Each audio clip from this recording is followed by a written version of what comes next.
3 ചോദ്യങ്ങൾ. ഒരിക്കൽ ഒരു രാജാവ് ഈ വിധം ആലോചിച്ചു. ഓരോ കാര്യവും തുടങ്ങാനുള്ള ശരിയായ സമയം അറിഞ്ഞാൽ എത്ര നന്നായിരിക്കും.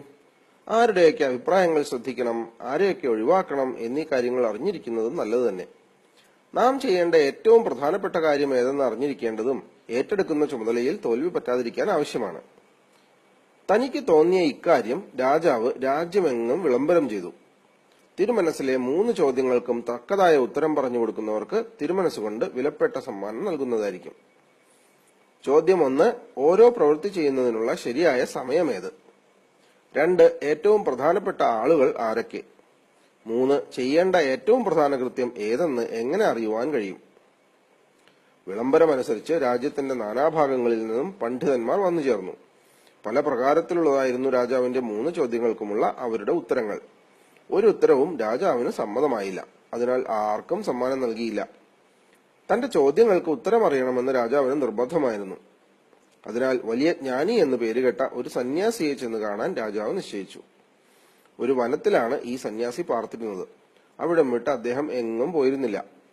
വെറും സാധാരണക്കാരെ അല്ലാതെ മറ്റാരെയും കാണുകയില്ല എന്ന നിർബന്ധവും ഈ സന്യാസിക്കുണ്ടായിരുന്നു. അതിനാൽ ലളിത വസ്ത്രങ്ങൾ ധരിച്ചാണ് രാജാവ് സന്യാസിയെ കാണാൻ പോയത്. സന്യാസിയുടെ കുടിലിന് കുറെ അകലെ വെച്ച് തന്നെ രാജാവ് കുതിരപ്പുറത്ത് നിന്നിറങ്ങി. അംഗരക്ഷകരെയെല്ലാം പിന്നിൽ നിർത്തി ഒറ്റയ്ക്ക് സന്യാസിയുടെ അടുത്തേക്ക് പോയി. രാജാവ് ചെല്ലുമ്പോൾ സന്യാസി കുടിലിന് മുന്നിലുള്ള മുറ്റം കിളയ്ക്കുകയായിരുന്നു.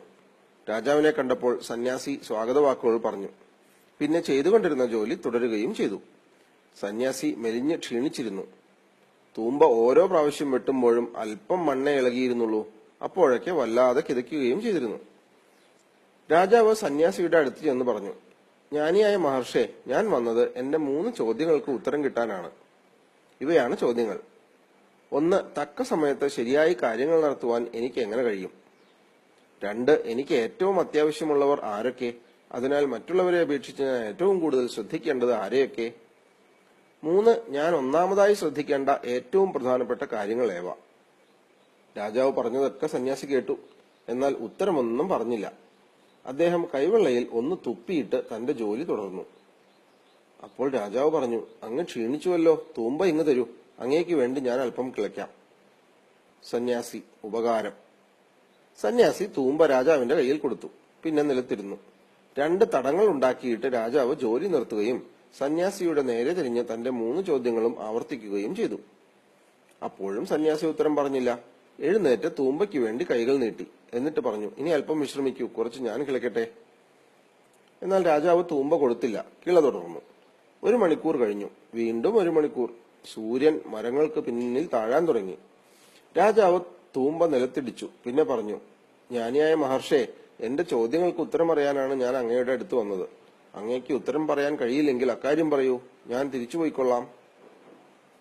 സന്യാസി: ആരോ ഇങ്ങോട്ട് ഓടി വരുന്നു. ആരാണെന്ന് നമുക്ക് നോക്കാം. രാജാവ് തിരിഞ്ഞു നോക്കി. ഒരു താടിക്കാരൻ കാട്ടിനുള്ളിൽ നിന്ന് ഓടി വരുന്നത് കണ്ടു. അയാൾ കൈകൾ വയറ്റിൽ അമർത്തി പിടിച്ചിട്ടുണ്ട്.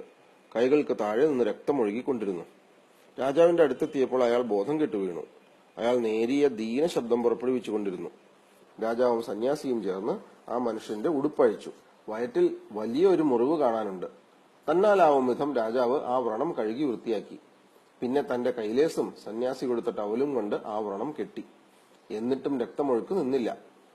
ചുടുരക്തത്തിൽ കുതിർന്ന തുണി വീണ്ടും വീണ്ടും മാറി രാജാവ് മുറിവ് കഴുകി കെട്ടിക്കൊണ്ടിരുന്നു. ഒടുവിൽ രക്തം ഒഴുകാതെയായി. ആ മനുഷ്യന് ആശ്വാസം കിട്ടി. കുടിക്കാൻ ചോദിച്ചു. രാജാവ് പച്ചവെള്ളം കൊണ്ടുവന്ന് കൊടുത്തു. അപ്പോഴേക്കും സൂര്യൻ അസ്തമിച്ചു. തണുപ്പ് വന്നു. അതിനാൽ രാജാവും സന്യാസിയും ചേർന്ന് ആ മനുഷ്യനെ താങ്ങിയെടുത്ത് കുടിലിൽ കൊണ്ടുപോയി കിടക്കയിൽ കിടത്തി. അപ്പോൾ ആ മനുഷ്യൻ കണ്ണടയ്ക്കുകയും ശാന്തനാവുകയും ചെയ്തു. യാത്രയുടെയും കിളയുടെയും ക്ഷീണം കൊണ്ട് രാജാവും തളർന്നു പോയിരുന്നു. അതിനാൽ അദ്ദേഹം ആ വാതിൽപ്പടിക്കൽ തന്നെ കിടന്ന് ഉറങ്ങിപ്പോയി. ക്ഷീണവും തളർച്ചയും കാരണം രാത്രി മുഴുവൻ രാജാവ് ഉറങ്ങി. നേരം വെളുത്ത് ഉറക്കമുണർന്നപ്പോൾ താൻ എവിടെയാണ് കിടക്കുന്നതെന്നും കിടക്കയിൽ കിടന്ന് തിളങ്ങുന്ന കണ്ണുകൾ കൊണ്ട് തന്നെ സൂക്ഷിച്ചു നോക്കുന്ന താടിക്കാരൻ ആരെന്നും ഗ്രഹിക്കുവാൻ രാജാവിന് കഴിഞ്ഞില്ല. രാജാവ് ഉണർന്നു എന്നും തന്നെ തുറിച്ചു നോക്കുന്നു എന്നും കണ്ടപ്പോൾ ക്ഷീണിച്ച സ്വരത്തിൽ ആ താടിക്കാരൻ പറഞ്ഞു, എനിക്ക് മാപ്പ് തരൂ. രാജാവ്: നിങ്ങളെ ഞാൻ അറിയില്ല. മാപ്പ് തരുവാൻ നിങ്ങൾ എന്നോട് ഒന്നും ചെയ്തില്ലല്ലോ. താടിക്കാരൻ: അവിടുന്ന് എന്നെ അറിയില്ല, എന്നാൽ എനിക്ക് അവിടുത്തെ അറിയാം. അങ്ങ് എന്റെ സഹോദരനെ വധിക്കുകയും അയാളുടെ സ്വത്തുക്കൾ പിടിച്ചെടുക്കുകയും ചെയ്തതിന് അങ്ങയോട് പകരം വീട്ടാൻ ശപഥം ചെയ്തിരുന്ന അങ്ങയുടെ ശത്രുവാണ് ഞാൻ. അങ്ങ് തനിയെ സന്യാസിയെ കാണാൻ പോയി എന്ന് ഞാൻ അറിഞ്ഞു. അങ്ങ് മടങ്ങിപ്പോകുമ്പോൾ അങ്ങയെ കൊല്ലണമെന്ന് ഞാൻ നിശ്ചയിച്ചു. എന്നാൽ പകൽ കഴിഞ്ഞിട്ടും അങ്ങ് മടങ്ങിയില്ല. അതിനാൽ ഒളിച്ചിരുന്ന സ്ഥലത്ത് നിന്ന് ഞാൻ അങ്ങയെ തിരക്കി പുറപ്പെട്ടു. അങ്ങയുടെ അംഗരക്ഷകരുടെ മുന്നിൽ ചെന്ന് ചാടി. അവർ എന്നെ മനസ്സിലാക്കി മുറിവേൽപ്പിച്ചു. അവരുടെ അടുത്തു നിന്ന് ഞാൻ ഓടി രക്ഷപ്പെട്ടു. അങ്ങ് എന്റെ മുറിവ് കെട്ടിയിരുന്നില്ലെങ്കിൽ രക്തം വാർന്ന് ഞാൻ ചത്തുപോയനെ. ഞാൻ അങ്ങയെ കൊല്ലാൻ വിചാരിച്ചു. പക്ഷെ അങ്ങ് എന്റെ ജീവൻ രക്ഷിച്ചു. ഞാനിനി ജീവിച്ചിരിക്കുന്ന പക്ഷം അങ്ങയുടെ അടിമയായി കഴിയുവാൻ ആഗ്രഹിക്കുന്നു. ശത്രുവുമായി ഇത്രയും വേഗം രഞ്ജിപ്പിലെത്തുവാനും അയാളെ സ്നേഹിതനായി മാറ്റുവാനും കഴിഞ്ഞതിൽ രാജാവ് വളരെ സന്തോഷിച്ചു. രാജാവ് അയാൾക്ക് മാപ്പ് കൊടുത്തു. മാത്രമല്ല അയാളെ ശുശ്രൂഷിക്കാൻ സ്വന്തം വൈദ്യനെയും ഭൃത്യരെയും അയച്ചു കൊടുക്കാമെന്ന് പറയുകയും ചെയ്തു. അയാളുടെ സ്വത്ത് മടക്കി കൊടുക്കാമെന്നും രാജാവ് സമ്മതിച്ചു. മുറിവേറ്റയാളിനോട് യാത്ര ചോദിച്ചിട്ട് രാജാവ് പൂമുഖത്ത് നിന്ന് സന്യാസിയെ നോക്കി. തന്റെ ചോദ്യങ്ങൾക്ക് ഉത്തരമറിയാൻ വേണ്ടിയായിരുന്നു. സന്യാസി മുട്ടുകുത്തി നിന്ന് തലേദിവസമുണ്ടാക്കിയ തടങ്ങളിൽ വിത്ത് പാകുകയായിരുന്നു. രാജാവ് സന്യാസിയുടെ അടുത്ത് എന്ന് പറഞ്ഞു, എന്റെ ചോദ്യങ്ങൾക്ക് ഉത്തരം പറയണമെന്ന് അവസാനമായി അഭ്യർത്ഥിക്കുന്നു. സന്യാസി, ഞാൻ ഉത്തരം പറഞ്ഞു കഴിഞ്ഞല്ലോ. രാജാവ്, ഉത്തരം പറഞ്ഞെന്നോ? അങ്ങ് എന്താണ് ഈ പറയുന്നത്? സന്യാസി, നിങ്ങൾക്ക് മനസ്സിലായില്ല. ഇന്നലെ നിങ്ങൾക്ക് എന്നോട് കരുണ തോന്നി. ഈ തടങ്ങൾ ഉണ്ടാക്കാതെ തിരിച്ചു പോയിരുന്നെങ്കിൽ നിങ്ങളെ ആ മനുഷ്യൻ ആക്രമിക്കുമായിരുന്നു. അങ്ങനെ എന്റെ കൂടെ താമസിച്ചില്ലല്ലോ എന്ന് പശ്ചാത്തപിക്കുകയും ചെയ്യുമായിരുന്നു. അതിനാൽ ഏറ്റവും പ്രധാനപ്പെട്ട സമയം നിങ്ങൾ തടം കിളച്ച സമയമാണ്. അതുപോലെ ഏറ്റവും പ്രധാനപ്പെട്ട മനുഷ്യൻ ഞാനാണ്. എനിക്ക് നിങ്ങളുടെ സേവനം നൽകിയതാണ് നിങ്ങളുടെ പ്രധാന കൃത്യം. ഇതിനുശേഷമുള്ള കാര്യമാണെങ്കിൽ ഇങ്ങോട്ട് ഓടി വന്ന മനുഷ്യനെ ശുശ്രൂഷിച്ച സമയമാണ് ഏറ്റവും പ്രധാനപ്പെട്ട സമയം.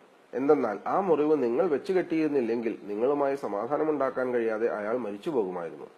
അതിനാൽ അയാളാണ് ഏറ്റവും പ്രധാനപ്പെട്ട മനുഷ്യൻ. നിങ്ങൾ അയാൾക്ക് വേണ്ടി ചെയ്തതാണ് ഏറ്റവും പ്രധാനപ്പെട്ട കാര്യം. അതിനാൽ ഓർമ്മിച്ചുകൊള്ളൂ, ഏറ്റവും പ്രധാനപ്പെട്ടതായി ഒറ്റ സമയമേ ഉള്ളൂ. ഇപ്പോൾ അത് ഏറ്റവും പ്രധാനപ്പെട്ട സമയമാകാൻ കാരണമുണ്ട്. നമുക്ക് ഏതെങ്കിലും തരത്തിൽ ശക്തിയുള്ള സമയം അത് മാത്രമാണ്. ഏറ്റവും പ്രധാനപ്പെട്ട മനുഷ്യൻ നിങ്ങൾ ആരുമായി ഇടപെടുന്നുവോ അയാളാണ്. എന്തെന്നാൽ മറ്റാരെങ്കിലുമായി തനിക്ക് ഇടപെടേണ്ടി വരുമെന്ന് ഒരു മനുഷ്യനും അറിയില്ല. ഏറ്റവും പ്രധാനപ്പെട്ട കൃത്യം മനുഷ്യന് നന്മ ചെയ്യുക എന്നതാണ്. എന്തെന്നാൽ അതിന് മാത്രമാണ് ഈ ജീവിതം നൽകി മനുഷ്യനെ അയച്ചിരിക്കുന്നത്.